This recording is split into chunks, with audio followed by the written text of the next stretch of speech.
vez más a nuestras clases de puntaje. ¿Cómo les ha ido? Veo ahí a varios. ¿Cómo están? ¿Cómo les fue ese fin de semana? ¿Si descansaron, estudiaron?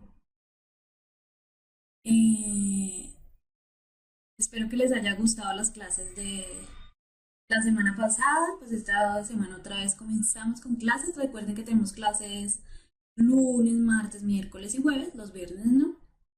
Desde las 5:30. Hoy solo tenemos una clase que es la clase de lenguaje o lectura crítica. Entonces, no vayan a esperar otra después. Solo estoy yo hoy. Bueno, mm, qué bueno ver que se conectan desde muchos lugares. Me gustaría saber desde dónde. Ya voy viendo gente ahí como reconociendo quiénes están, quiénes han estado las clases pasadas y ahí ya se va acordando de los estudiantes. Ya creo que los que eran antiguos se van yendo y se quedan los que van a empezar este año todo el proceso. Laura, Oscar, Andrés, Juan, Heidi, Rafael, Elías, Carlos, desde Bosa, desde Cartagena, qué delicia, El Valle, Armenia, Palmira, norte de Santander, Durania, ¿eso dónde existe? Oscar, Carmen, ¿cómo están? Listo. ¿Dónde quedó Urania? No tengo ni idea. De verdad que geográficamente estoy muy mal. Ahí sí me toca ver las clases del profesor Julián para saber dónde queda todo. Bueno, mm, si se han dado cuenta, hemos estado subiendo los videos de las clases. Queda al norte de Santander. Es que de Santander no conozco nada, ¿saben? Me va a tocar escaparme una semana y irme a viajar. Les decía que ya hemos estado subiendo pues las clases de la semana pasada y así mismo vamos a estar subiendo las clases de esta semana. Entonces, si de pronto se la perdieron, la quieren repetir, no entendieron o quieren volver a ver a los profes, las pueden volver a ver ahí en puntaje, en el canal de puntaje de YouTube. Qué buena la invitación, sí, con mucho gusto, de verdad. Si pudiera viajaría mucho y me iría allá. Pero bueno, primero está el deber y hoy vamos a comenzar entonces con nuestra segunda parte eh, de lo que estamos viendo en lenguaje y es como un recorrido histórico por lo que es el contexto de nuestra cultura occidental. ¿Listo? Entonces, los que no estuvieron en la clase pasada, bueno, ya está arriba, pueden ver que vimos lo que fue literatura griega y romana y lo que fue literatura de la Edad Media. Ahora, en esta clase, acá reunimos para los pasajes. Gracias, el sueldo de un profesor, ustedes saben. Lo que vamos a ver en esta clase es literatura en el Renacimiento y la Ilustración, que son los periodos que siguen, pues, históricamente, ¿no? De acuerdo al recorrido que estamos haciendo. Bueno, entonces vamos a comenzar ya de una vez sin tanta habladuría para alcanzar a ver todo. Listo. Entonces vamos a empezar como siempre con el contexto histórico y social.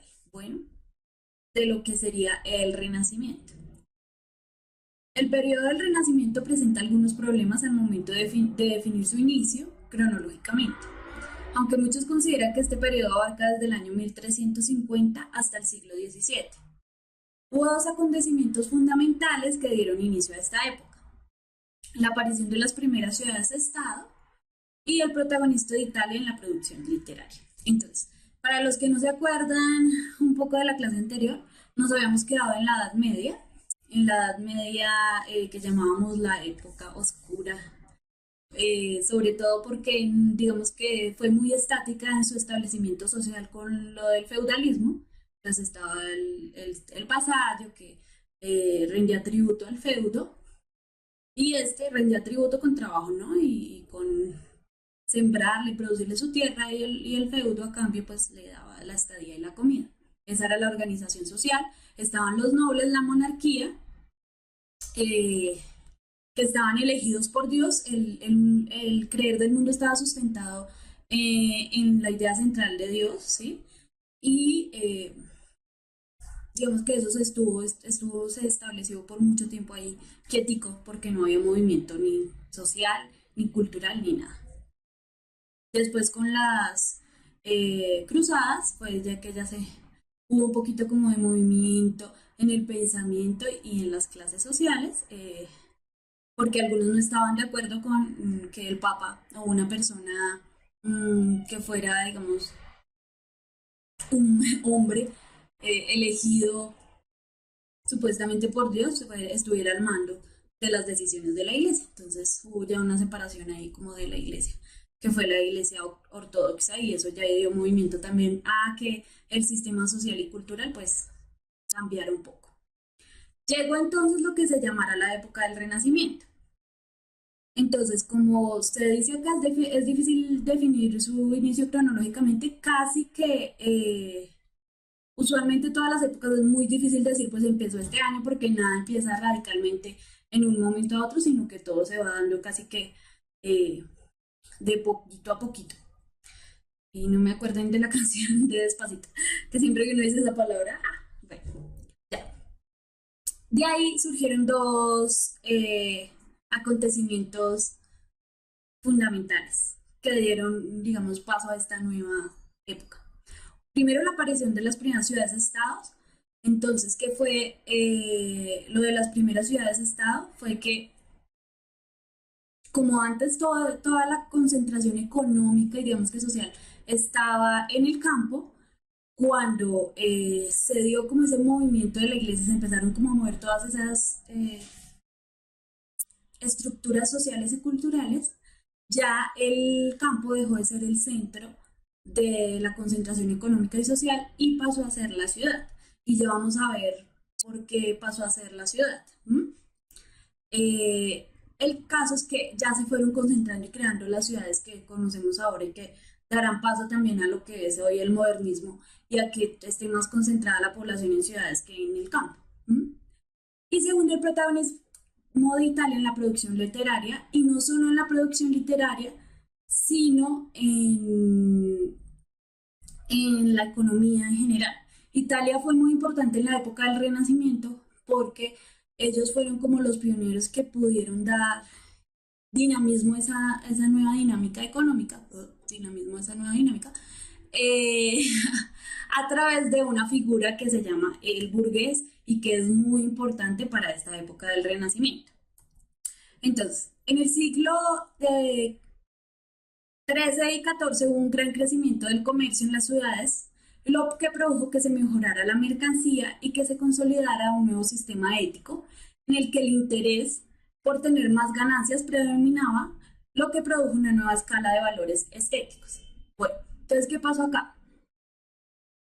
Eh, Empezaron a haber comerciantes que iban y vendían sus mercancías a donde estaban concentradas las ciudades, lo que se estaba formando como ciudades, y eso, digamos que esa compra de mercancía y esa nueva forma económica que ya no iba a ser como el trueque que hubo antes con respecto a lo que fue la, el sistema de feudalismo, sino aquí ya cambió y se empezó a ver el comercio y ya empezó a haber un cambio significativo económico de moneda, ¿no? Entonces, ¿eso qué hizo? Que claro, pues si yo necesito vender más, pues tengo que mejorar mi mercancía. Entonces ya empezó a haber una mejoría de la mercancía y eso hizo que pues si mi mercancía era mejor, pues yo obtenía más dinero, y si yo obtenía más dinero, tenía una mayor posibilidad de acceder a otros estados o a otros, como, ¿cómo se llama? Clase social, como es el caso de la nobleza. Entonces, ¿qué pasó aquí? Empezó a aparecer la figura muy importante que es la del burgués, que hay una imagen de un burgués, es una pintura muy famosa, que no me acuerdo de quién es, pero ¿Qué empieza a ver eso? Claro, todo eso cambia los valores estéticos y éticos además, porque pues empieza a decir, yo ya puedo adquirir mi propio beneficio, mi propia mercancía, eso me hace crecer socialmente y al crecer socialmente pues tengo un estatus frente a los otros que no podía tener antes en la época feudal, porque si nací pobre, y si nací rico, nací rico. En cambio acá ya se dio la posibilidad de ascender socialmente, en este caso con el comercio y con el burgués. Entonces aquí vemos en esta imagen él haciendo cuentas, las monedas ahí regadas con su esposa y con este sombrero muy extraño y todo ese tipo de elementos que se empiezan a ver a partir de esta época, ¿listo? Entonces es muy importante la imagen del burgués y eso que le permitió dar movimiento a las clases sociales, porque si no nos hubiéramos quedado en estática. Ahora, que de ahí salió que entre esa posibilidad de que si uno gana dinero, pues ustedes saben, o sea, ya acá en esta época sucede casi que naturalmente y es que la gente que tiene plata, pues adquiere un estatus diferente y eso hizo que se creara una nueva clase social, ya no estaba solo la nobleza, y los sirvientes, sino que lo que se llama ahora y que bienvenidos y que siempre lo estaremos escuchando y más en esta época de elecciones y es la clase media, ¿no?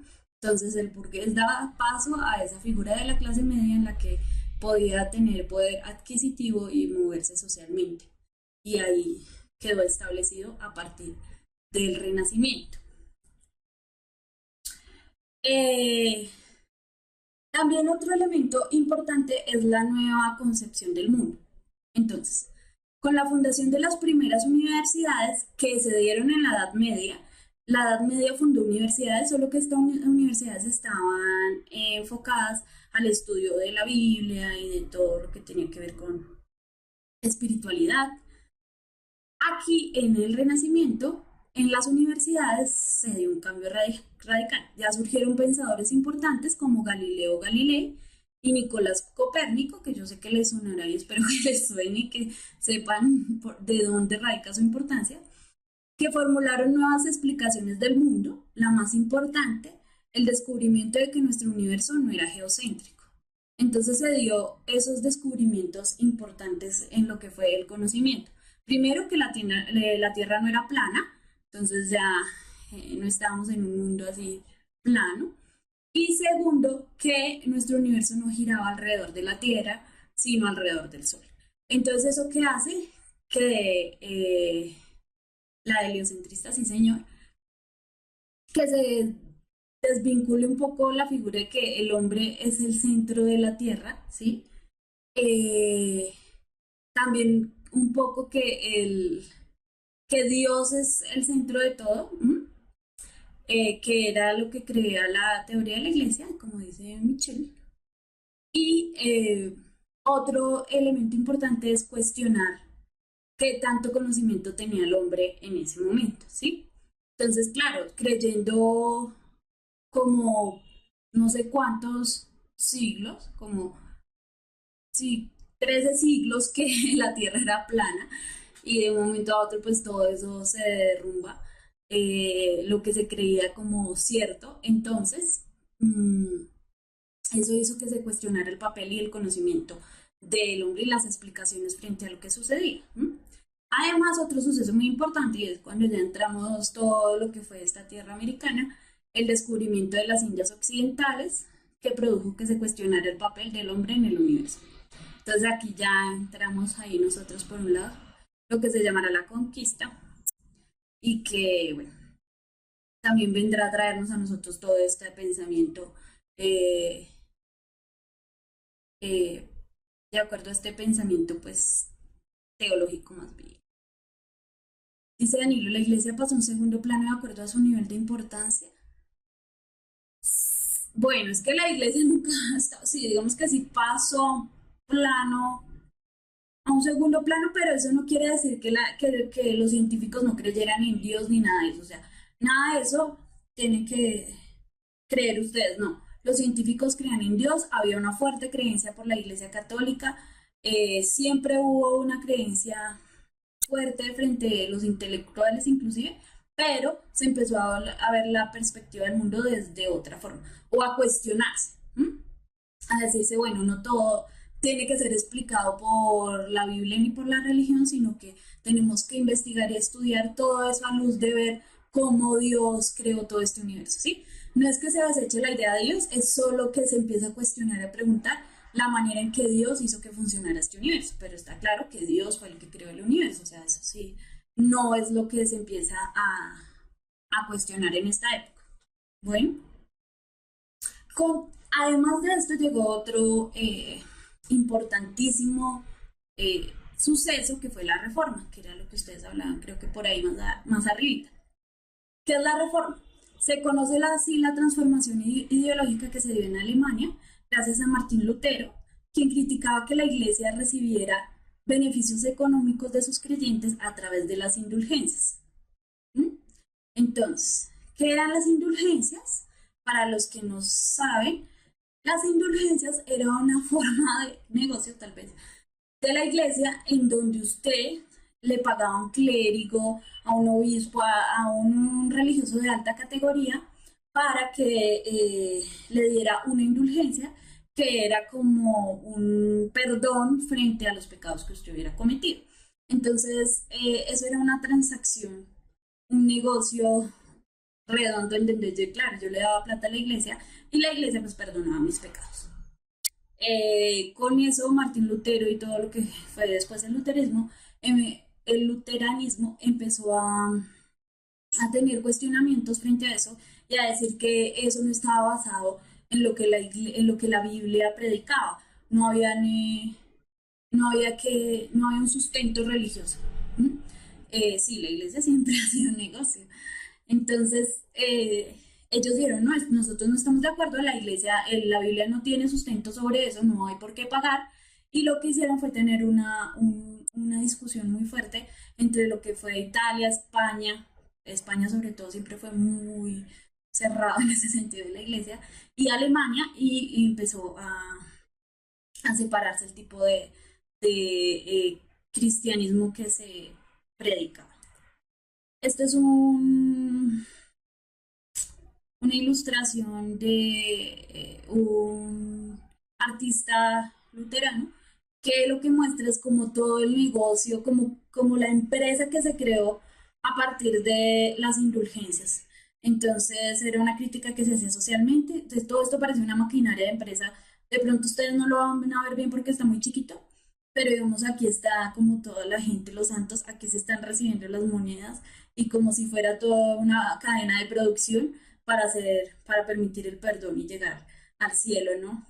A la tierra prometida, eh, para, para pues llegar limpiecito después de que uno, pues el negocio es fácil, ¿no? Yo puedo pecar todo lo que quiera, después cuando ya me sienta como que me voy a morir, pago mi indulgencia y llego limpiecito al cielo.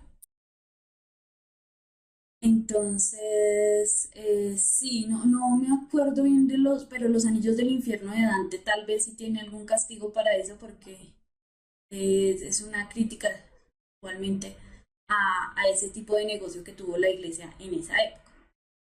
¿Por qué se llamó el Renacimiento al Renacimiento? A ver si alguien me responde.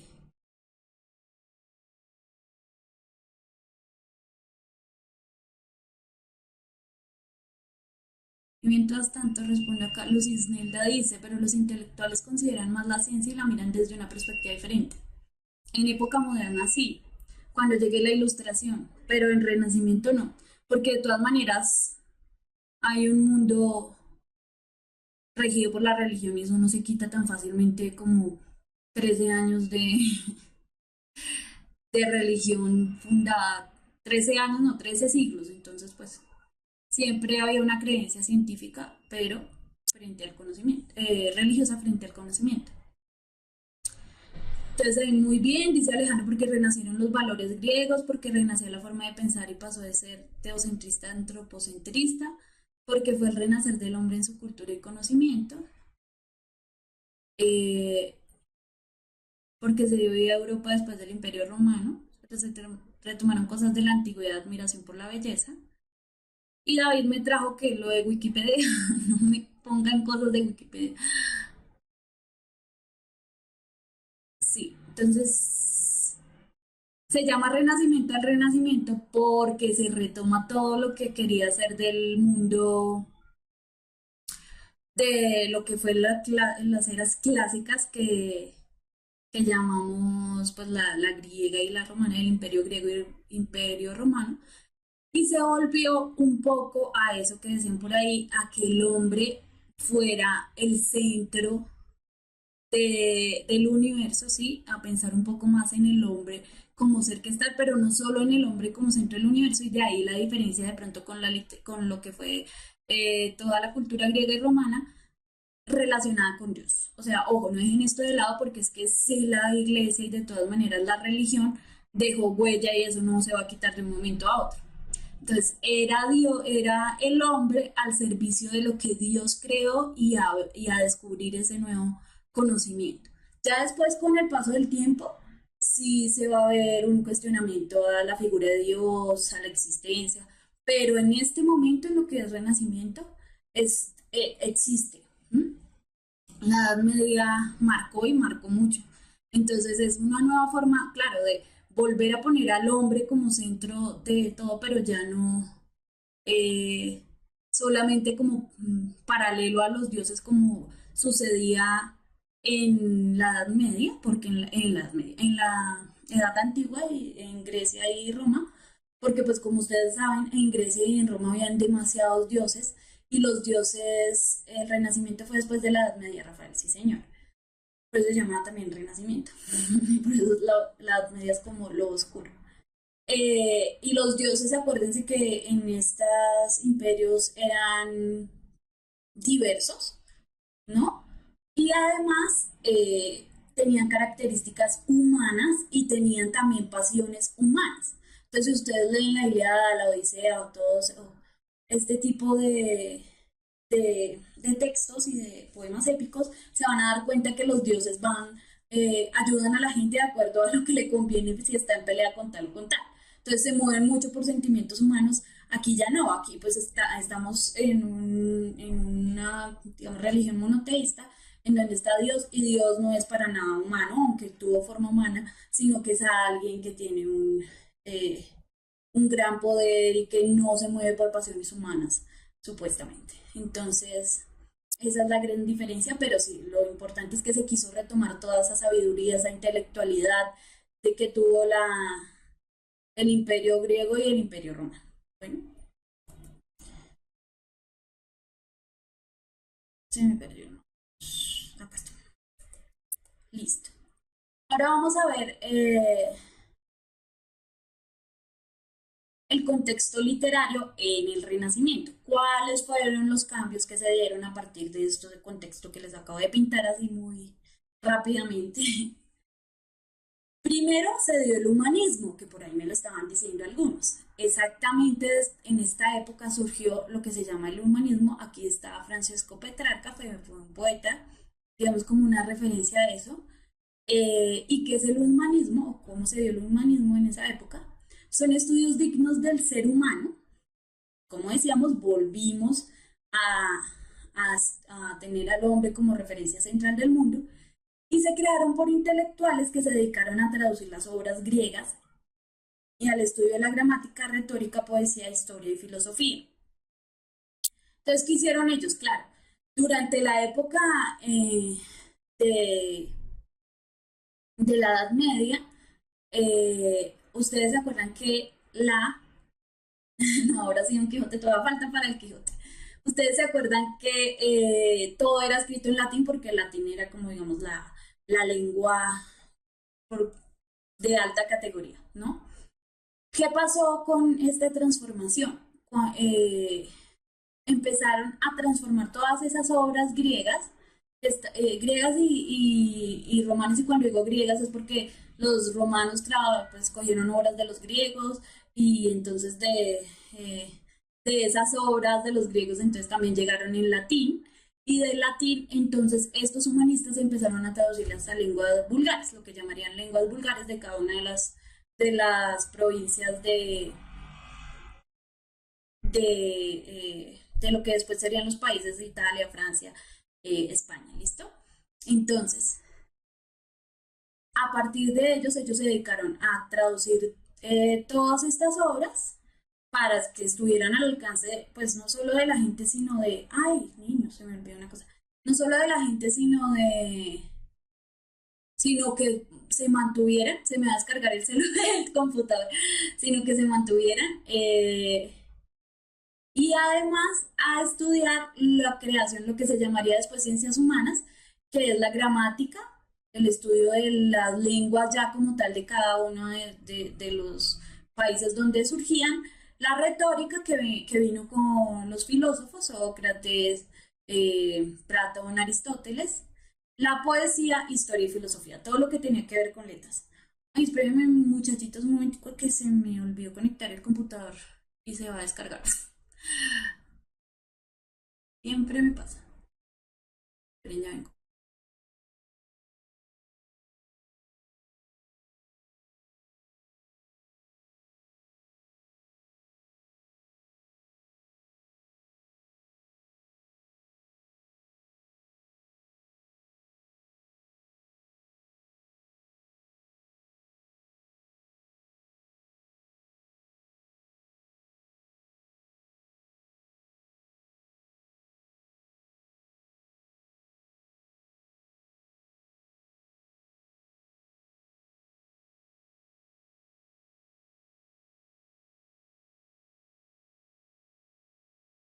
Listo, volví, no pasó nada, ¿sí? Eh, no, lo siento, es que a veces se me, se me olvida conectarlos. Eh, ya volví, qué pena con ustedes.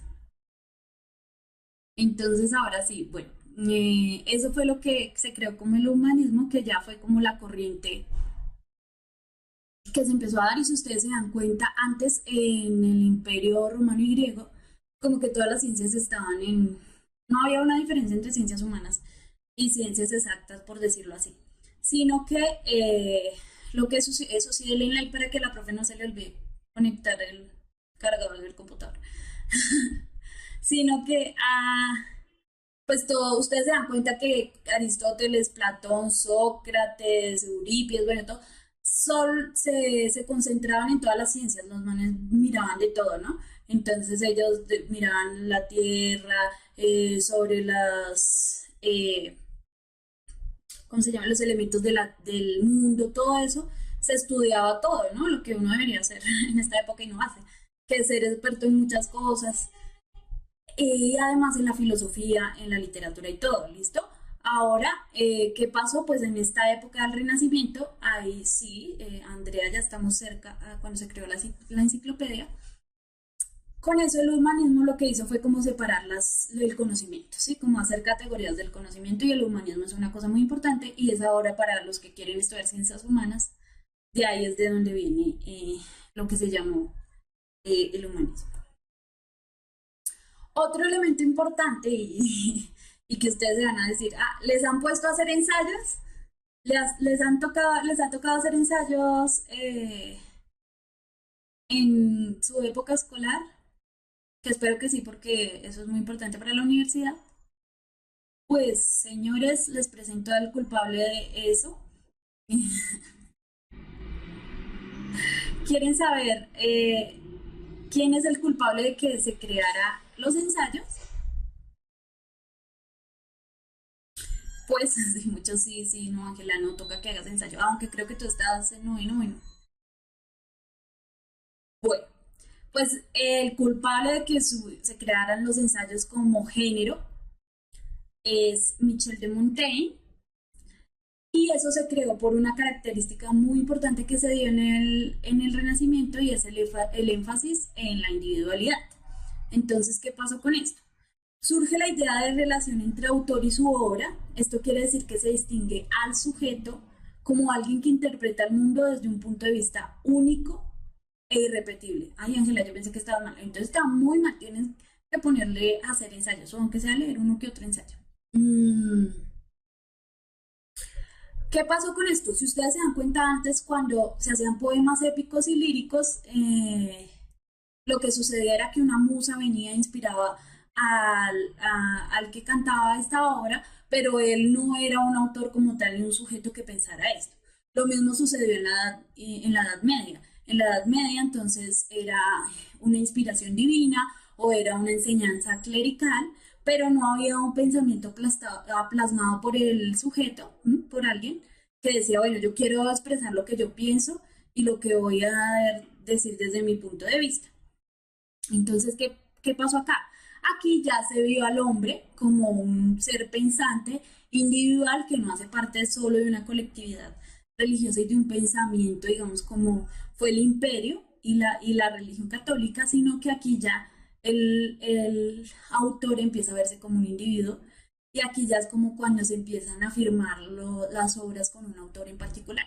Si ustedes se dan cuenta, hay obras que son muy antiguas donde es anónimo, donde no importaba quién hiciera qué, porque el punto de vista no estaba representado en el individuo.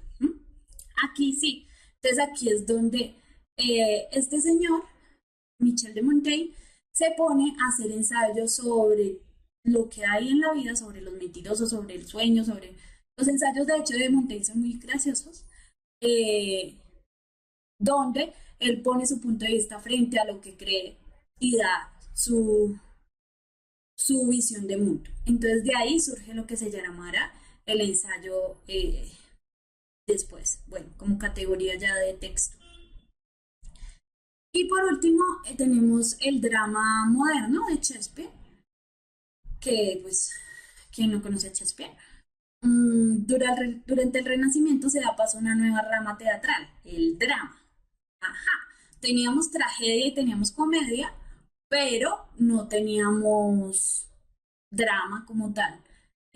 Esta categoría se empezó a dar a partir de esta época y se plantea como una combinación entre la tragedia y la comedia en la medida en que se refleja la vida real con sus virtudes y vicios.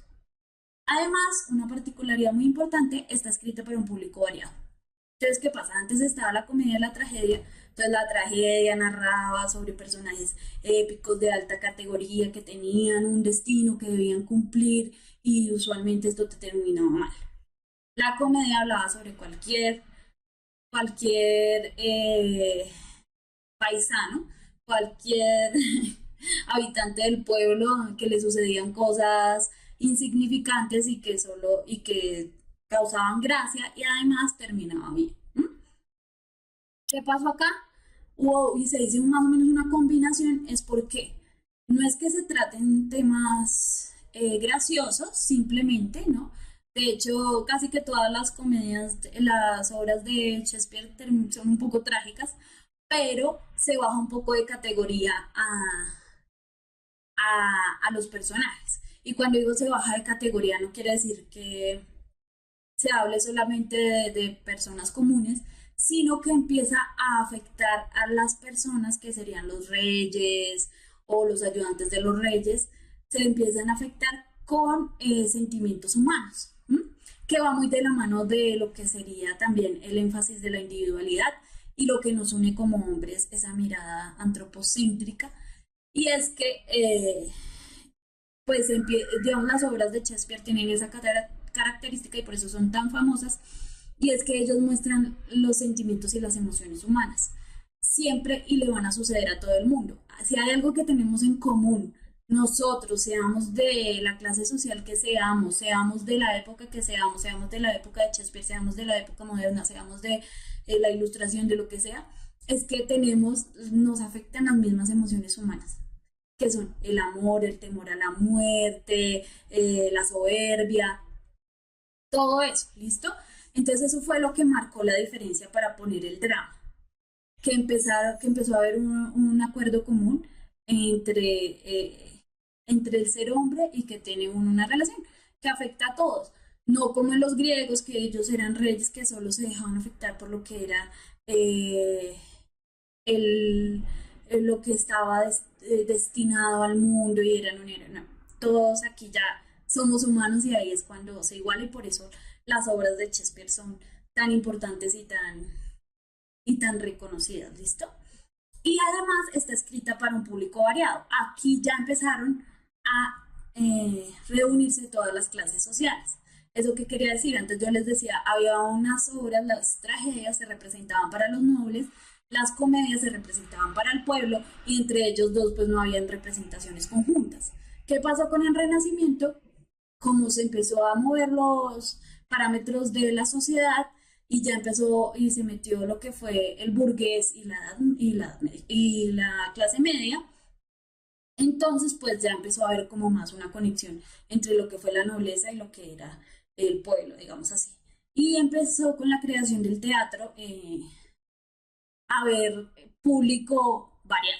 Entonces ya no era solo para el noble, sino era para todo. Para el noble, claro, el noble tenía un balcón por allá encima y todo el lujo que quisiera, y los otros se sentaban en el piso ahí al pie del escenario, pero todos podían ver la misma obra. Y eso es una diferencia, eh, pues, muy grande con respecto a lo que habíamos visto antes, ¿listo? Entonces, eso es también uno de los elementos que hace que este renacimiento se vea así como el renacimiento y se cambien muchas cosas que no habían variado antes, ¿listo? ¿Listo? Entonces, ¿qué pasó con la poesía en esta época? La poesía. La poesía no cambió mucho, sí siguió con lo que fue la épica, la poesía lírica. Y tranquilo, que bien, ya vamos a hacer una pequeña pausita para dar paso a la siguiente parte de la clase. Pero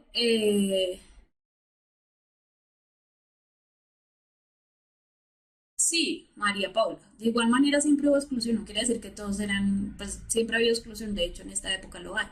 Pero pues se dio la posibilidad a que unas personas accedieran a un tipo de arte y que ese arte ya fuera pensado para más público que, eh, que los, digamos, otras obras en donde pues yo solo pensaba en lo que iba a decir el rey o el noble o lo que fueran. En cambio, en esta época pues ya era más un universo común. Bueno, en cuanto a la poesía, la épica siguió siendo igual de importante porque como se dan cuenta con, con la Celestina, sí, más o menos de esta época, fue la Celestina en España. Eh, lo que pasó con la poesía es que igual se había retomado, ustedes, como les dije, con lo del humanismo, se empezaron a traducir obras griegas y romanas, entonces el modelo de lo que fue, lo que era el canon en esa época de la poesía, pues seguía siendo los griegos y los romanos, eso no cambió mucho, seguían escribiéndose ese tipo de elementos épicos en la poesía y líricos, pero hubo un gran cambio que es el soneto. El soneto nació en Italia y se propagó por toda Europa y hasta América. Recuerden que ahí ya entra a jugar lo que fue todas las islas y los y ¿cómo se llaman? Las colonias que tenía cada uno de los países que conquistaron. Y ahí apareció el soneto. El soneto, lo que tiene, se escribe mucho en soneto y lo que tiene el soneto es una forma que, digamos, es armónica, como lo que fue también en su momento la literatura griega y romana. Y tiene dentro de sus cambios la musicalidad de sus formas y el sentido amoroso del mismo que transformaron el arte literario. Entonces, si ustedes no han visto un soneto tiene dos cuartetos y tres tercetos. Ya vamos a ver uno para que sepan qué es eso del soneto. Y fue muy importante y fue el mayor cambio que se dio en la poesía en esta época, ¿no? La segunda, el ensayo. El ensayo recoge en prosa pensamiento personal de su autor sobre cualquier tema. Entonces, esto es lo que yo les decía. Se dio paso a este nuevo género. Se dio en 1574 y se llamó así gracias a las obras de Montaigne que tenían como sentido explorar el pensamiento. Entonces, ¿qué hace uno en un ensayo? Pues ensayar. Así de sencillo, como apostar a un pensamiento y tratar de sustentarlo, ¿listo? Entonces, esto fue lo que sucedió con el ensayo y fue un género que pues llegó para quedarse, como nos damos cuenta ahorita. Y por último tenemos lo que se llamó la prosa doctrinal, que es como un tipo de ensayo, pero se diferenciaba en que en el tema que trataba tiene como propósito tratar sobre las leyes, principios abstractos e ideas que rigen el gobierno, o sea, estaba centrado más en lo que era el Estado y la política, como tratados políticos de la época. Aquí, digamos, el más importante es Maquiavelo, el príncipe de Nicolás Maquiavelo. Eso es un tipo de prosa doctrinal en donde él quiere enseñar un tipo de pensamiento o de cómo debía ser el mundo de acuerdo a lo que él pensaba eh, políticamente hablando. Entonces, si se dan cuenta, el cambio de la Edad Media al Renacimiento, ya la prosa deja de ser solo prosa para escribir todo y empieza a haber un nuevo género que fue el ensayo y la prosa doctrinal.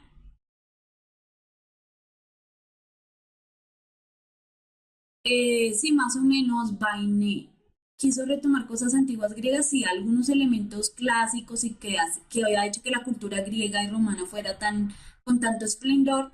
Y la diferencia es que el mundo estaba regido por la religión católica y por un Dios que todo lo veía y todo lo había hecho de todas maneras. ¿M? Eh, entonces de ahí está Nicolás Maquiavelo con su tratado, que también pues si lo quieren leer, interesante. Vamos a leer este soneto y ya nos vamos a un descansito que por ahí están pidiendo para que ustedes sepan qué es el soneto. Entonces, leamos este. Mientras por competir con tu cabello, oro bruñido al sol relumbra en vano, mientras con menosprecio en medio al llano mira tu blanca frente el lilio bello, mientras a cada labio por cogelo siguen más ojos que el clavel temprano, y mientras triunfa con desdén lozano del luciente cristal tu gentil cuello, goza cuello, cabello, labio y frente, antes que lo que fue en tu edad dorada, oro, lilio, clavel, cristal luciente, no solo en plata o viola troncada se vuelva más tú y ello juntamente, en tierra, en humo, en polvo, en sombra, en nada. Hermoso texto de Luis de Góngora. Si ustedes se dan cuenta, este es un soneto y se reconoce que es un soneto por la forma que tiene. Tiene dos cuartetos, ¿qué quiere decir dos cuartetos? Que tiene cuatro versos. Uno, dos, tres, cuatro. Uno, dos, tres, cuatro y dos tercetos. Uno, dos, tres. Uno, dos, tres. Y puede tener versos consonantes o asonantes, cabello, bello, vano, llano. Y ustedes se dan cuenta que este conecta con este y este conecta con este. Ese es el verso. Este conecta con este y este conecta con este. Y así van siendo enca- encadenados. Bueno, eh, ¿qué quiere decir este poema? Así como cuál es el tema de este texto y por qué. Que es muy importante y se trató mucho en la época del Renacimiento y lo que vino después con la Ilustración.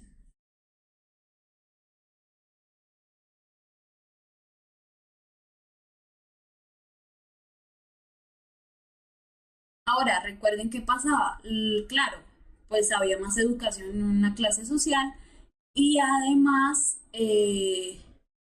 los artistas estaban categorizados como la nobleza, ¿sí? Tenían un nivel alto dentro de la sociedad, lo que ya no pasa, y por eso cuando tú quieres estudiar literatura te van a decir de qué vas a vivir, vas a vender poemas en la calle. No, en esta época sí tenía un nivel social alto. Eh,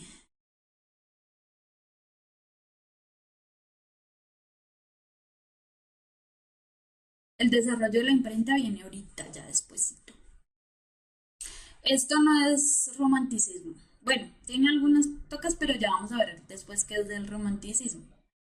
La muerte de una mujer sí está relacionado con la muerte de una mujer y hay una comparación de la belleza frente a la naturaleza. Pero lo que sucede es que aquí hay un tema central y que se tocó mucho, lo que después sería el siglo de oro, como bien dice Andrea, disculpa, eh, Y es más o menos lo que me dijo Wendy, la muerte de una mujer, pero están hablando de un elemento fundamental. Mae, muy bien, la belleza, la juventud. Entonces, aquí el tema central es lo rápido que pasa el tiempo y cómo la juventud es así de efímera. De eso trata el poema y ese es el tema del poema. ¿Cómo lo hace? Una cosa es decir cuál es el tema y otra cosa es decir cómo trata ese tema, que son elementos que vamos a ver cuando empecemos a ver las categorías de tipos de texto, tranquilos que igual nos queda tiempo y eso vamos a ir empezando a hacer el análisis. Entonces dice, mientras por competir con tu cabello, oro brullido al sol relumbra en vano, o sea, el oro resplandeciendo con el sol quiere competir con el cabello de la mujer, pero no lo puede hacer. Esa imagen que nos muestra es una imagen de que la mujer tiene una cabellera dorada, ¿no? De ahí podemos deducir eso. Mientras con menosprecio en medio del llano, mira tu blanca frente el lilio bello, o sea, el medio llano, liso, como porcelana, mira tu blanca frente en lilio bello, ¿el lilio de qué color es? Blanco. Mientras a cada labio, por cogerlo, siguen más ojos que al clavel temprano, o sea, al labio de la mujer lo están mirando más todo el mundo que a clavel temprano, y clavel temprano es ese clavel rojito que están haciendo. Y mientras trufa con desde el lozano, el de luciente cristal tu gentil cuello, entonces lozano sí saben qué es, terso, suave, liso, de luciente cristal, o sea, súper, súper, súper claro y además delicado, tu gentil cuello. Entonces está describiendo una vieja mona de ojos rojos, de piel blanca y, y tez perfecta, y le dice, goza, cuello, cabello, labio y frente, antes de lo que fue en tu edad dorada. ¿Cuál es la edad dorada? La juventud, oro, que fue la comparación, oro, cabello, lilio, frente y blancura, clavel, ojo, labios rojos y cristal reluciente, cuello. No solo en plata, viola, troncada se vuelva, o sea, no solo cambie como los elementos, más tú y ellos juntamente en tierra, o sea, lo que fue el oro, el hilo, el clavel, el cristal y todo eso se convierta en tierra, en humo, en polvo, en sombra, en nada. Tema recurrente, el paso del tiempo, el paso de la juventud y la muerte. La muerte como certeza del hombre. Eso siempre lo van a encontrar en este tipo de sonetos y en eso que se llamó eh, el renacimiento. Cuando ya se empieza a cuestionar el hombre como en su, en su existencia. ¿M? Listo, chicos, entonces vamos a hacer un pequeño eh, descanso y más que se muera, Ángela, lo que quiere decir es disfruta porque esto se va muy rápido. Goza cuello, cabello, labio y frente, porque igual no es que él se vaya a morir, no es que ella se esté muriendo en este poema, lo que él está diciendo es que igual usted se va a morir, porque es la única certeza que tenemos. ¿Listo? Es la única certeza que tenemos que nos vamos a morir y tienes que gozar esa juventud porque todo eso se va a convertir en tierra, humo, en polvo, en sombra, en nada. Eh, Chicos, entonces, ¿qué tratamos de hacer acá? Desglosar un poco el texto para poder interpretarlo. ¿Qué vamos a hacer en clases posteriores? Aprender a cómo desglosar el texto. Entonces, no se me afanen. Esta es una forma como para ver cómo tenemos que llegar a interpretar los textos. Vamos a ver clase de análisis de poemas y vamos a ver de tipos de texto y vamos a ver poemas. Tranquilos, lo importante es empezar a aprender a leer, ir leyendo y tratar de decir, bueno, ¿qué me está diciendo esto? Bueno, entonces ahora sí vamos a tomar un descanso muy chiquito y ya volvemos con lo que fue la ilustración. ¿Mm?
Bueno, volví porque ustedes se me alborotan muy fácilmente. Dios mío. Y ya están, quién sabe, hablando de qué. De política y todo. Eh, bueno, niños. Vamos. Volvemos a la clase. Terminamos Renacimiento. Y vamos a empezar a hablar de ilustración. Anótelos en el observador. No, esa es la ventaja de ser profesora a distancia. No tengo que anotarlos en ningún lado. Pura autonomía de ustedes, entonces ahí sí, eh, depende de ustedes. Bueno, entonces vamos a continuar lo que fue la época de la Ilustración que siguió después del Renacimiento. Vamos a ver un contexto histórico y social de la Ilustración. ¿Qué pasó después de que se diera todo este época revolucionaria del Renacimiento y que se dieran todas estas nuevas formas de escritura?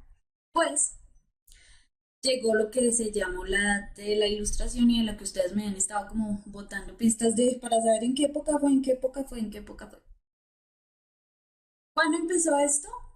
La época de la ilustración tiene un hecho por preferencia para definirlo y se dio a partir de la separación de la iglesia y el Estado, dándole a este último mayor autonomía y control de los poderes judiciales, políticos y económicos. Además, permitió potenciar la relación de la burguesía y su crecimiento con la monarquía. Entonces, ¿qué pasó acá? La iglesia y el Estado siempre habían estado de la mano, habían estado los dos vinculados desde que el Imperio Romano y la Iglesia Católica Cristiana empezó a ser como empezó a ser, sí, Andreas, lo que se conoce como Estado laico, que supuestamente Colombia es un Estado laico y hay algunas personas que no lo aceptan y no pueden vivir sin hacer política con la Biblia. Pero pues hablando así de cosas muchas que uno ve por ahí. Eh, entonces, ¿qué fue el resultado de que fue el Imperio Romano y la Iglesia, que fue como su religión oficial? Esta empezó a estar de la mano con las decisiones que se hacían eh, judiciales, políticos y económicos. ¿Qué pasó? Cuando llegó la Ilustración, hubo algunos eh, reyes que dijeron, no, vamos a separar esta vaina, ¿por qué? Porque me están quitando poder a mí como mandatario de Estado. Entonces, no sé cómo sucedió en todos los países, sé que en España fue Carlos V, quien tomó la decisión de decir, no, el Papa va a quedar a cargo de lo que es, claro, todo lo que tiene que ver su mandato con la Iglesia, pero eh, nosotros como reyes vamos a dar nuestro poder a lo que es judicial, político y económico. Entonces, esto dio paso a que se separara iglesia y Estado y eso ya transformó toda la dinámica social que se dio a partir de este momento, cortando un poco esa dependencia con la religión, que todavía no ha pasado mucho, no se ha quitado de a mucho en esta época, pero sí dio paso a cambios que se vienen, ¿listo? Y además permitió potenciar la relación de la burguesía y su crecimiento con la monarquía. ¿Qué quiere decir esto? Las monarquías y los reyes se dieron cuenta que estaba entrando una nueva clase social que estaba ganando mucho dinero y que es la burguesía, y ellos lo que hicieron fue, bueno, vamos a asociarnos con esto, porque el poder siempre ha sido así, ¿no? Vamos a asociarnos con esta nueva clase social que está surgiendo para así obtener más poder judicial, político y económico. Entonces, si se maneja la economía, es más fácil manejar la política y pues también todo lo que tiene que ver con el Estado. Entonces, de ahí nació lo que se llama la Ilustración, que también se llamó este siglo de las luces, ya que los intelectuales consideraban que se debían dedicar a iluminar todos aquellos aspectos de la realidad que estaban en la oscuridad y comprender el mundo. Dice, ay, alguien recomendó algo, el libro de la historia de filosofía sin temor ni temblor de Fernando Sabater. Ah, no lo he leído, muchas gracias, Dilmer, lo buscaré. Eh, entonces, aquí se llamó la época del siglo de las luces o de la ilustración porque entonces los intelectuales se dieron en esta época la tarea de iluminar el mundo. Ilumíname, como cuando dice, a ver, ¿no sabes esto? Ilumíname. Pues claro, entonces de la Edad Media, de esa época oscura a la revolución que hubo con el Renacimiento y revolución entre comillas, porque igual empezaron a copiar modelos que habían sido catalogados como clásicos, llegó la ilustración a decir, bueno, vamos a ampliar el conocimiento de estas personas y de todo esto y vamos a ver otras formas de comprender el mundo, como aprender la luz, aprender el bombillo y de ahí todo ese tipo de símbolos que nacen. Para esto se dio una particularidad y es que se empezaron a formar lo que fueron llamados como los salones, en donde tanto lo que eran intelectuales, los que eran burgueses, la monarquía, empezó a juntarse en salones, casas, eh, de gente adinerada, claramente, a discutir sobre lo que estaba sucediendo en el mundo y a tener conocimiento, lo que llamaríamos Twitter. Ah, no mentiras, no sé. Pero sí es como la reunión del conocimiento donde se empezaban a debatir los descubrimientos que se estaban haciendo en esa época. Incluso las mujeres. Entonces ahí es cuando ya la mujer también empieza a participar un poco, y, pero pues un poco entre comillas, eh, pues reservada a sus temas, ¿no? Entonces las chicas empezaban a hacer sus eh, como reuniones literarias, pero hablando de temas de novelas de amor y todo eso, ¿no? Pero pues ya se dio esa posibilidad de un poco discutir más el conocimiento que había ahí. Laure, ¿cuál pregunta de si en esa época nace la enciclopedia? Sí, sí, en esta época ya es que nace la enciclopedia, pues porque tenemos que iluminar a la gente, ¿no? Como un tipo de tertulias. Lo que más adelante después en lo que sería la modernidad y la época contemporánea es como los cafés, donde dicen es que en este café se reunían tales Julio Cortázar y Borges y García Márquez y bla, bla, bla. Más o menos eso, pero pues en esta época y con otros temas. Ahora sí la imprenta, ahora sí la imprenta. Contexto literario. Con la creación de la imprenta, la publicación de los libros se hizo más común y accesible para la sociedad. Por eso era más fácil también estar en esos salones y poder comentar lo que uno había leído. Esto hizo que los escritores y artistas que se mantenían en una élite pasaran a escribir para todo el mundo e ingresaran al mundo del comercio. Pasaron dos cosas importantes. Uno, el artista se bajó de por allá de la monarquía, ¿sí? Porque claramente no solo estaba destinado antes a esa gente que lo podía entender, porque el resto pues no tenía el conocimiento ni la educación, ¿sí? Y además, eh, lo que sucedió es que bajaron de esa categoría porque ya se empezó a publicar los libros, empezó a hacer comercio los libros, uno ya podía, no tenía que pedir que se transcribiera un libro que uno quisiera tener, ¿sí? Y además, pues esto empezó digamos, integrar a lo que fueron los artistas dentro del mundo económico. ¿Listo? Dice Michelle, la imprenta fue mucho antes, pero tuvo un papel importantísimo. Claro, yo acá no estoy hablando de cuándo se creó la imprenta, sino de cómo la imprenta y el tener los libros ya en físico, la facilidad del comercio, eh, causó, pues, digamos, un cambio en el contexto de los que vamos a hablar. Entonces, ya los libros empezaron a ser parte de una economía y, por tanto, Marty, no sé cuál es tu pregunta. Vuélvemela a repetir. Por tanto, pues los artistas empezaron también a ser parte de lo que fue la economía. Y eso es muy importante. También les convenía ya empezarse a aliar con la clase burguesa que fue la que dio paso a todo este tipo de economías. Estas características también se manifestaron en América, sí, pero más tarde y manejadas por lo que querían los intereses españoles. Entonces aquí fue cuando llegaron las exploraciones científicas con, se me olvidó el nombre,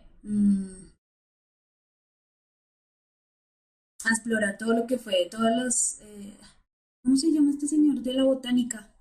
Mutis, Álvaro Mutis.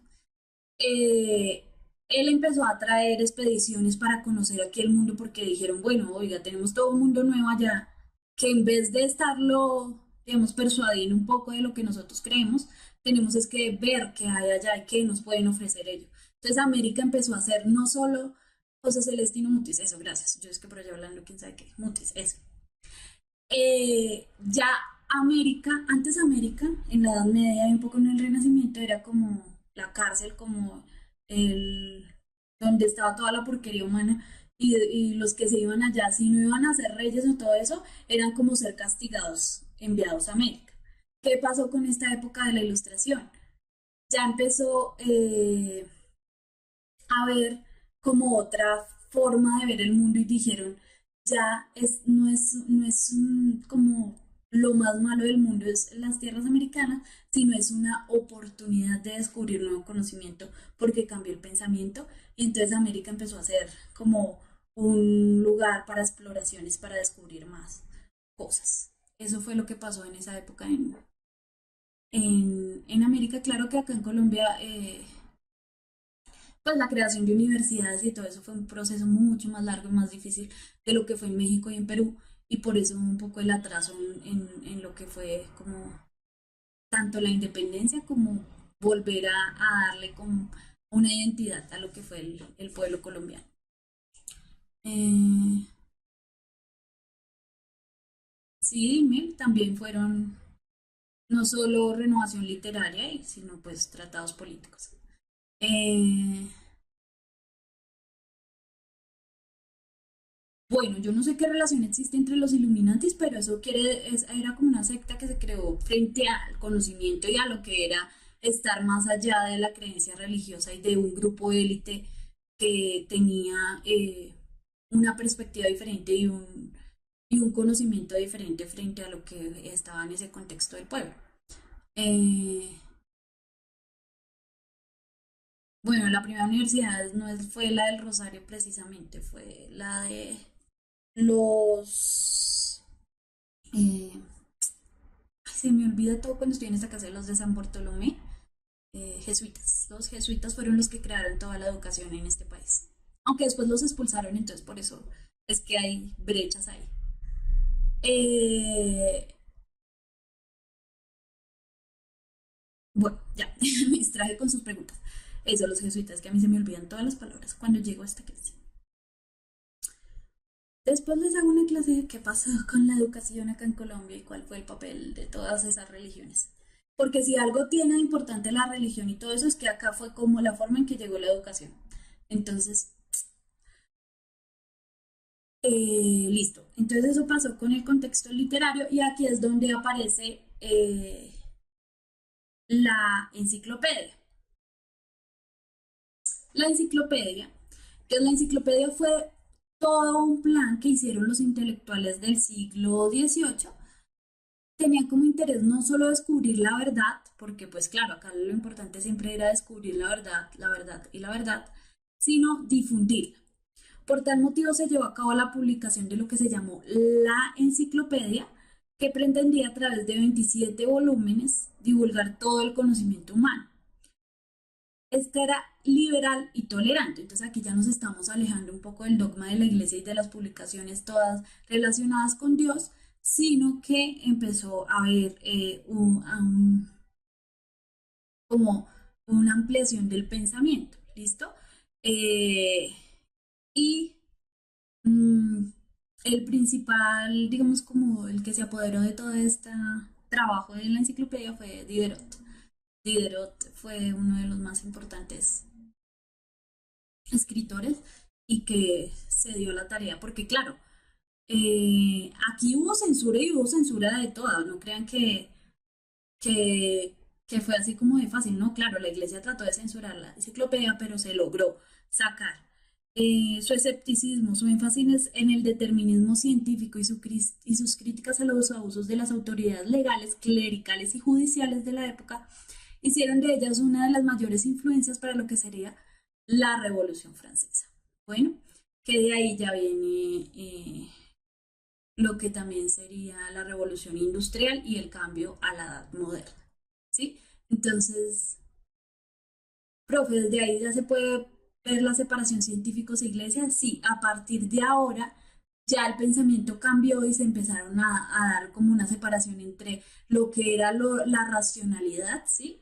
Empezamos a ver todo desde un punto racional, lógico, de comprobación científica y se dejó un poco de lado, pues digo de lado, es que se separó lo que era la concepción de la iglesia y las explicaciones de la Biblia y todo lo que tenía que ver con a- las analogías fue que vimos en, en la Edad Media, ¿listo? Mm, Ahora, ¿no habían castigos para ellos? Recuerden que hubo un elemento importante que el Estado y la Iglesia se separó. Entonces, por más que la Iglesia quisiera censurar, no había un poder de judicial porque el Estado lo manejaban los reyes. Entonces ya no tenían ese poder de decir que se estaba o no cayendo no sé, en romper una norma, porque de pronto se estaba rompiendo una norma de tipo moral para la iglesia, pero no era un delito. Entonces por eso no se castigaba. Eso fue la ventaja que hubo de la separación de la iglesia con el Estado. Eh, Y de ahí pues salió lo que se llamaría pues ya los científicos y esta era muy, muy racional y muy científica de pensar el mundo y de descubrirlo y de iluminar y de descubrir la verdad. Claro, la iglesia perdió poder total en esa separación. ¿Listo? Y de ahí nació un elemento muy importante, muy importante, muy importante que será algo que va a estar presente en la modernidad, que es la sátira. ¿Listo? ¿Qué es la sátira? Debido al espíritu crítico de la época surgió esta forma de expresión en la que se exagera precisamente aquello que se desaprueba. ¿Mm? Estas obras tienen como característica plantear una imagen habitual del mundo y deformarla para que resulte absurda. Entonces, a partir de esta época se dio lo que se conoce ahora también como una forma o un género que se llama la sátira y que lo que pretende es hacer una crítica, y ahorita hacemos mucha crítica siendo satíricos con, digamos, para criticar la política y todo eso. Ahora, sí, claro, Dilmer dice, la sátira no nació en Grecia antes de eso. Sí, la sátira se venía haciendo desde Grecia. Digamos que el tipo de género literario o como esta forma de hacerlo sí nació en Grecia, ¿listo? Se dio en Grecia totalmente y ustedes saben que igual Grecia es la cuna de nuestra cultura occidental y de ahí, pero ¿qué pasó acá? Volvió a aparecer para hacer una crítica de frente al Estado y a la sociedad, cosa que no sucedía mucho en la antigua Grecia, donde claramente sí había una posición respecto a una situación, una burla, pero en este caso se empieza a tomar de otra forma porque ya hay una crítica más de frente a lo que estaba sucediendo con relación a la política, el Estado, el abuso de poder de la iglesia y también de, de la monarquía en general, y por eso empezó a haber una sátira. ¿Una caricatura es una sátira? No, una caricatura puede tener elementos satíricos, es como una estrategia que se usa, pero no es en sí misma o satírica, o sea, no es en sí misma un género propio. Eh,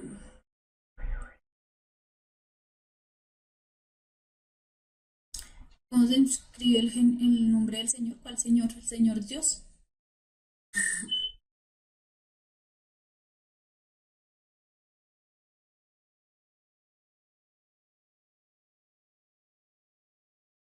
¿Cuál crítica se hace es sátira?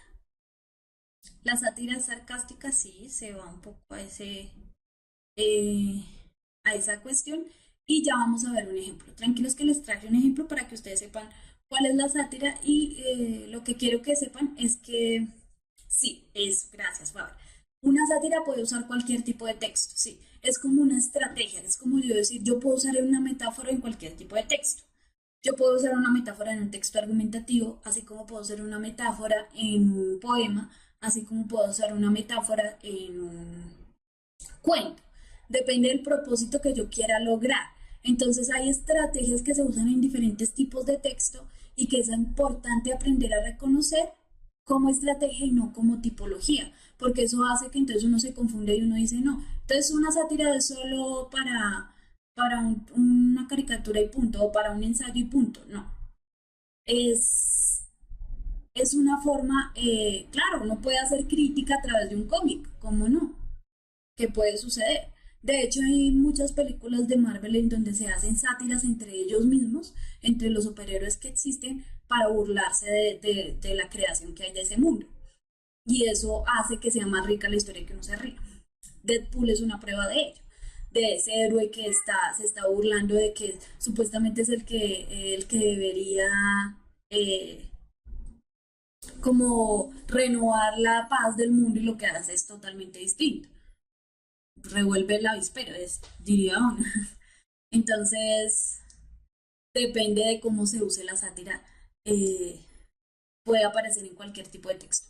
Entonces, esa es una de las cosas que yo quiero que, que aprendan a ver en estas clases y es que hay tipos de texto y hay elementos que pueden estar en muchos textos y que uno tiene que aprender a reconocer, porque lo que tiene el lenguaje, lo que tiene la textualidad pues todo este elemento que es el lenguaje, es que no es, mejor dicho, no es exacto como las matemáticas, ¿sí? Varía, no puedo decir que es una cosa así y después y así es y punto y un texto narrativo es así, así. No, uno dice tiene una estructura más o menos formada, pero caben muchos elementos y hay que aprender a reconocer eso. Por eso es que es importante leer y aprender a leer y aprender a diferenciar cosas, que es lo que vamos a hacer acá. Mm, profe, cualquier persona en esa época podría hacer sátira. Pues sí podía ser cualquier persona. Ahora, que tuviera la credibilidad frente a las demás personas y la inteligencia para hacerlo, pues no cualquiera puede hacerlo. Es decir, si la pregunta es, ¿no iban a ser castigados? Claro, siempre va a haber una persecución, pero como les digo, la iglesia había perdido poder y el Estado, pues, eh, también tenía su visión dentro del ampliar la visión de mundo, entonces en ese sentido pues tampoco era mucha la restricción, aunque siempre, siempre, siempre va a haber restricción y va a haber censura. Sí, la sátira tiene un supuesto implícito y vamos a ver algunas. Por ejemplo, Matador, Matadores. Sí, claro, Matador es pues usado mucho este elemento para hacer una crítica. ¿Cuáles son los autores de la ilustración?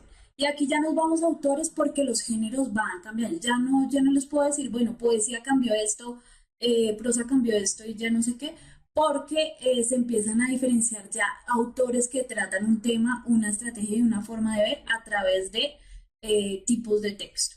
¿Mm? Entonces ya van a ver que aquí se afronta ya la individualidad del autor frente a lo que quiere lograr y los géneros ya más o menos se van acomodando. Entonces ya empieza, la poesía sigue siendo poesía, la prosa sigue siendo prosa, ya está el ensayo, ya está lo que se llamaba la enciclopedia, todo eso. ¿Cuáles son tres autores de la ilustración que les recomiendo? Uno es Molière, es un dramaturgo muy gracioso y muy satírico, que se llama El médico a palos. Si ustedes no la han visto, la siguen representando eternamente. Es muy graciosa y trata la historia de un hombre que por muchas situaciones de la vida tiene que hacerse pasar por un médico y él no es médico. Entonces ahí uno ya ve como toda eso, esas implicaciones que se ven ahí. Jonathan Swift, Los viajes de Gulliver. Si no se han leído Los viajes de Gulliver, pues léanlo o léanse uno que otro capítulo. Pero es muy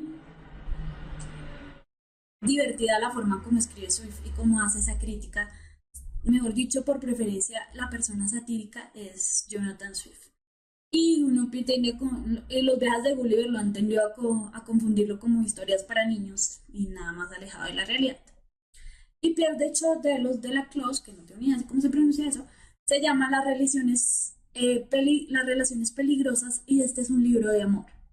Y aquí es sí, los viajes de Gulliver es más o menos larguito. Y las relaciones peligrosas también. Sí, como Taylor Swift, pero no sé si son familiares. ¿Qué pasa con esto de las relaciones peligrosas? Se empieza a tomar el tema del amor, pero ya desde una forma lógica.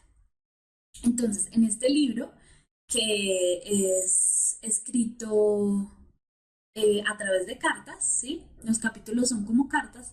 Se trata el tema del amor, pero ya no vinculado al amor cortés como vemos en la Edad Media, donde la mujer es así, la virgen inmaculada que uno tiene que rendirle honor. No, aquí ya se empieza a ver el amor como un juego de estrategias donde yo tengo que planear tal cosa para si quiero estar con este o con este otro, y donde ya empieza a surgir como la lógica dentro de lo que son los sentimientos humanos a la novela mexicana de la vieja que quiere quedarse con el man. Más o menos empiezan a meterle cabeza a los sentimientos acá porque todo empieza a ser racional. Entonces, este libro también es importante por eso mismo, porque la perspectiva de lo que son sentimientos humanos, que usualmente uno diría no están conectados con el pensamiento, empiezan a estarlos en esta época y a ser plasmados a través de este tipo de textos y de libros y de novelas que llamaríamos. Entonces, ahí están recomendaciones para que lean, aunque sea fragmentos, y se den cuenta un poco de cómo es el pensamiento en esta época y cómo ha cambiado.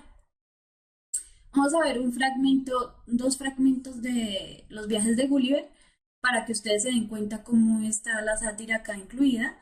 Y pues ya, terminamos entonces.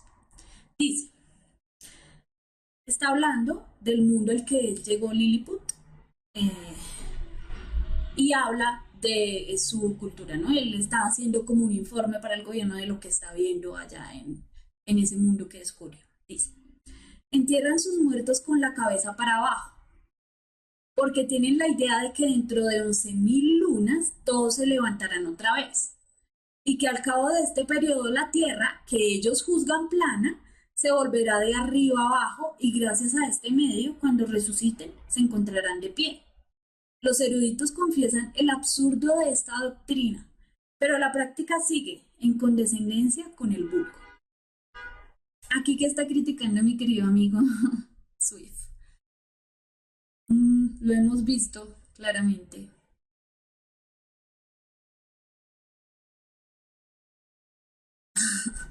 Se escuchan acá muchos pitos y todo eso que estamos al lado de una ventana y se escucha.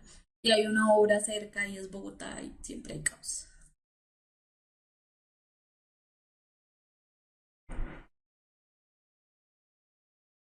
Entonces, mira, hay una crítica a la iglesia, a la tierra plana, a la falta de razón, a todo lo que había sucedido antes en el siglo pasado, ¿no? Bueno, en el siglo pasado, no, en la época pasada. Entonces dice, él está contando lo que ve de esa cultura y es como muy loca. Dice, entierran sus muertos con la cabeza para abajo porque tienen la idea de que dentro de 11.000 lunas todo se levantará otra vez y que al cabo de este periodo la Tierra, que ellos juzgan plana, se volverá de arriba abajo y gracias a este medio, cuando resuciten se encontrará de pie. De hecho, la imagen es muy chistosa, ¿no? Entonces entierran a todos así, de para arriba, para cuando la Tierra gire, porque es plana, van a quedar de pie todos. Entonces ahí está haciendo una crítica al pensamiento que se veía antes y los eruditos confiesan el absurdo de esta doctrina. O sea, hay gente que se dio cuenta que esto era muy absurdo, pero la práctica sigue en condescendencia con el vulgo. Entonces no vamos a cuestionar eso porque la gente vulgar o la gente que no tiene como un razonamiento alto, diría uno, bueno, eh, pues no va a entender, entonces es mejor dejar esa tradición. Entonces, esa es una crítica a lo que sucedía antes de la forma del pensamiento y cómo era de absurdo, tanto que ahorita suena absurdo decirlo en este momento. Entonces, predomina lo absurdo ahí, cosa que sucede con muchos elementos. Entonces uno dice, las corridas de toros, entonces, pero las corridas de toros han sido una tradición. ¿Por qué no dejarlas y que permanezcan en nuestra cultura? Entonces uno dice, sí, pero entonces, ¿qué hace un tipo de texto satírico ponerlo en este contexto? Entonces yo para ser satírica puedo decir, no, me fui a otro planeta y allá resulta que ponían a los, no sé, a los perros a pelearse entre sí para saber, para entretener al público y entonces ahí uno le empieza a sonar absurdo. ¿Listo?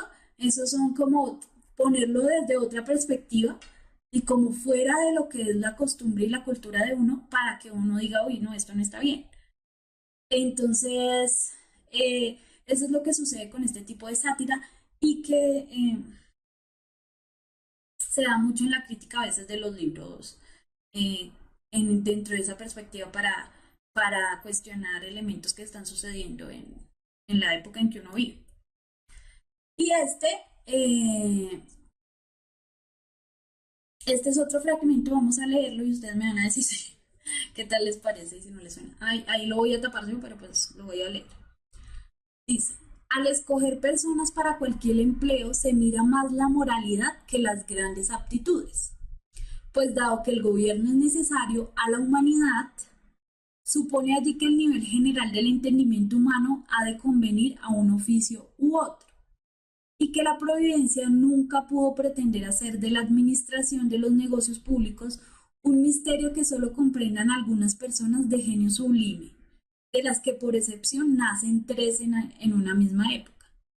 Piensan, por el contrario, que la verdad, la justicia, la moderación y sus semejantes residen en todos los hombres y que la práctica de estas virtudes, asistidas por la experiencia y una recta intención, capacitan a cualquier hombre para el servicio de su país, salvo aquellos casos en que se requieran estudios especiales. Y creían por descontado que la falta de virtudes morales estaban tan lejos de poder suplirse con dotes superiores de inteligencia que nunca debía ponerse cargos en manos tan peligrosas como las de gentes que merecían tal concepto, pues cuando menos los errores cometidos por ignorancia, con honrado propósito, jamás serían de tan fatales consecuencias para el bien público como las prácticas de un hombre inclinado a la corrupción y de grandes aptitudes para conducir y multiplicar y defender sus corrupciones.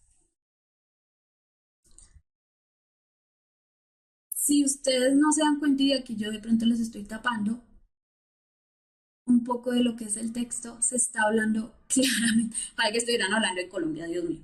Ahí está pintada lo que es lo que está sucediendo en este momento en nuestro país. Eh, ahí estoy tapando el texto. ¿Qué está describiendo él acá? Está describiendo la forma en que eligen a sus dirigentes, ¿sí? Y por tanto está diciendo cómo lo eligen y cómo, eh, y al decir cómo lo eligen, está criticando la manera en que el gobierno está siendo elegido en su época moderna. Entonces él está diciendo, aquí en este mundo se elige eh, se elige a los que gobiernan por su capacidad y su conocimiento y su no sé qué, pero lo que se debería hacer, bueno, acá lo que se elige es por su moralidad y no por su conocimiento, al contrario, ¿sí? Porque lo que ellos dicen es mejor pecar de ignorante que hacer el mal sabiendo que uno lo está haciendo.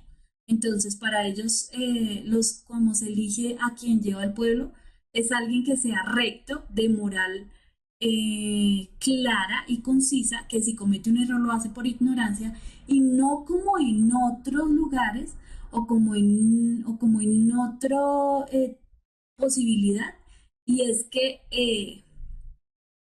alguien que sepa que está cometiendo un error, inclinado a la corrupción y de grandes aptitudes para conducir y multiplicar y defender sus corrupciones. Entonces, como ven, aquí se está haciendo una crítica política de esa época y que aplica de maravilla al momento que estamos viviendo. ¿Cuál es la invitación? La invitación es para que ustedes se lean un fragmentico de Swift,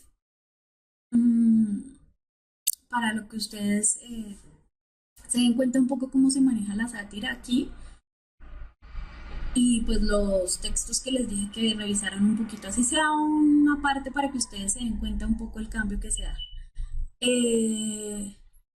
Sí, tengo un correo, el correo es lecturacritica@puntajenacional.co. Lecturacritica@puntajenacional.co. Entonces ahí voy a recibir las preguntas, dudas, sugerencias, textos, recomendaciones literarias o lo que sea, para que ustedes me escriban y me envíen, digamos, esas preguntas ICFES para irlas poniendo durante las clases. Tranquilos, no se afanen. Yo sé que ahorita no hemos visto preguntas tipo ICFES, pero ya espero la próxima clase terminar de ver este contexto y empezar a ver ya las categorías literarias, las categorías, los tipos de texto que hay, y empezar a resolver preguntas. No se angustien porque es que de verdad esto no lo estoy haciendo porque quiera, pues sí, o sea, porque quiera, pero no por molestar, sino porque les va a servir tener un contexto y saber, porque van a aprender a diferenciar qué propósito tiene un texto, por qué se escribió de esa forma, cuáles son las estrategias que se usaron, y eso es básicamente lo que pregunta el, el ITFES. ¿Listo, chicos? Entonces, gracias a ustedes por su amable presencia, colaboración, participación. Eh, Espero que pues lean, lean mucho. Lo importante es que lean lo que les gusta. Yo no les voy a poner a leer algo que no quieran leer, sin, porque el desarrollo de la lectura se hace pues haciendo lo que uno, leyendo lo que uno quiere mejor. Entonces, nos vemos mañana. Nos vemos mañana a las 5:30 con matemáticas y a las 7 con química. Recuerden que la próxima clase, bueno, el próximo martes es festivo, ¿m? Porque es 1 de mayo, así que la siguiente clase, que es lunes, yo no la voy a dar, la va a dar la profe de química, para que no pierdan temas de matemáticas y de química, que es muy importante. Entonces nosotros nos veremos dentro de 15 días, ¿listo? Eh, Igual estaremos avisando de eso. Mañana también lo dirá la profe de química. Igual tranquilos que siempre va a haber clase para ustedes los días que sean, que hábiles, ¿no? Gracias por la invitación a Urania. Iré a visitarlo porque no sabía del pueblo. Y nos vemos entonces dentro de 15 días. Y igual esta semana hay clase y la otra también. Esperen a los profesores y a seguir subiendo videos ¿para qué? Para preparar su saber en la página de Puntaje Nacional. ¿Listo? Entonces, eso, espero muchos likes, no solo en esta clase, sino en todos los videos. Y nos vemos entonces después. Gracias, chicos. Chao, chao, chao, chao.